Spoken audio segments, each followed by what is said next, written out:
एक बार क्या होता है, एक बैल मोटा तगड़ा बैल होता है। वो बहुत दुष्ट और मरखा होता है।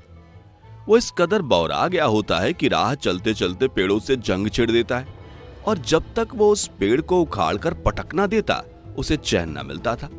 वो चलते चलते काम कर रहे इंसानों को भी उठा के फेंक देता था। एक दिन ये घटना घटी। हुआ यूं कि वो जा रहा था।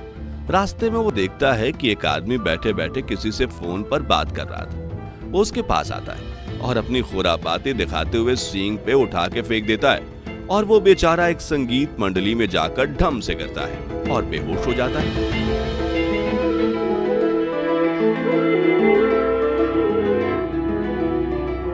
होश आने पर वो बताता है कि गांव में एक बैल आ गया है। वो सबको परेशान कर रहा है और पेड़ों को उखाड़कर उसके साथ फुटबॉल खेल रहा है। उसने मुझे भी उठाकर फेंक दिया। तो फिर सभी लोग मिलकर उसे पकड़ने का प्लान बनाते हैं। वे लोग गांव के मेन जगह पर चारा काट के रख देते हैं और उसके नीचे एक जाल बिछा देते हैं। कुछ देर बाद प्यारा बैल अपने मौज में आता है और हरा हरा चारा देखता है, जिससे कि वो लपक कर चारा खाने लगता है और कहता है, आहा स्वादिष्ट, अति स्वादिष्ट, मजा आ गया।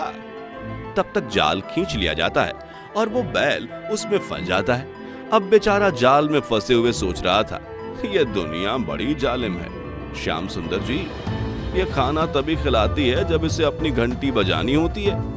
वो अपने आप को सम्मान से श्याम सुंदर कहता था। अब लोग फैसला करके उसे मंडली के पास रख देते, क्योंकि जादू का जाल बनाना मंडली के सदस्यों को ही आता था और यहीं पर ये ठीक भी रहता। जादू का जाल मतलब पारदर्शी गोला, पारदर्शी दरवाजा, जादुई विमान जो केवल मालिक के मर्जी पर ही दिखाई देता, आदि आदि। अब वो संगीत मंडली में ही रहता। बाहर तो वो जा ही नहीं सकता, क्योंकि जादुई दरवाजा वह किसी इंसान या फिर किसी पेड़ को परेशान नहीं कर सकता, क्योंकि जादुई जाल वो किसी को परेशान नहीं कर सकता था। लेकिन पेड़ लोग उसे डिस्टर्ब करके उसके मजे ले लेते थे। फिर एक दिन वो मंडली के व्यवस्थापक अब मैनेजर के पास जाता है और उसे भी जादुई सुरक्षा देने की याचना करता है।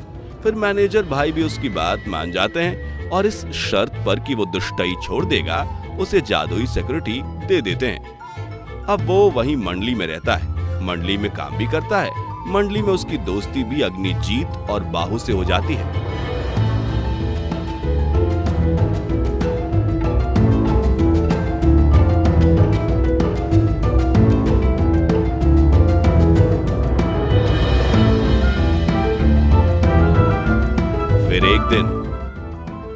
फिर एक दिन क्या हुआ बाद में बताऊंगा।